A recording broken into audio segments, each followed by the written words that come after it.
Khattab radiyallahu anhu once entered into the house of the Prophet ﷺ for the first time.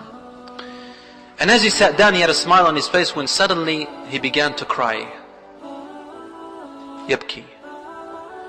The Prophet ﷺ looked at him and said, Ma bika ya Umar? Radiyallahu anhu. He said, Ya Rasulullah.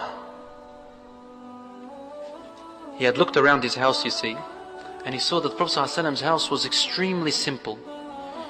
His mat was made of straw, and he could see the marks on the Prophet ﷺ's body. His pillow was stuffed with coarse leaves, and he could see the effects on his cheek, his blessed cheek, sallallahu alayhi wasallam. He looked at the corner and he found some barley which was not attended to, still in its mother stem. He looked at his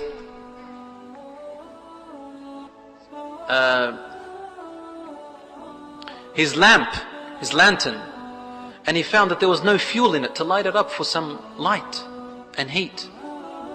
He said, Ya Rasulullah, the emperors of Kisra and Qaisar, of Persia and Rome, they are reclining on silk and eating from the most exquisite meals.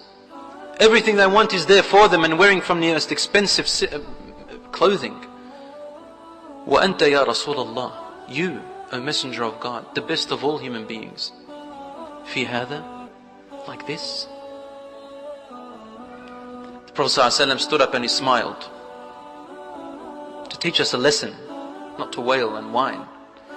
He said to him, Ya Umar, ألا يرضيك أن لهم الدنيا ولنا الآخرة? Does it not please you, Ya Umar, that all they will get in the end is this temporary life, and then they'll chuck it all behind them, they won't take any of it with them, and we have the hereafter? Obviously when he's saying to Umar radiallahu anhu the hereafter, Umar radiallahu anhu understands what this world means and what the hereafter means. It's an everlasting bliss that never ever runs out. You'd be crazy if I said to you, if someone said to you, work and work all your life and struggle for 50 years so that you can receive 1 minute of pleasure.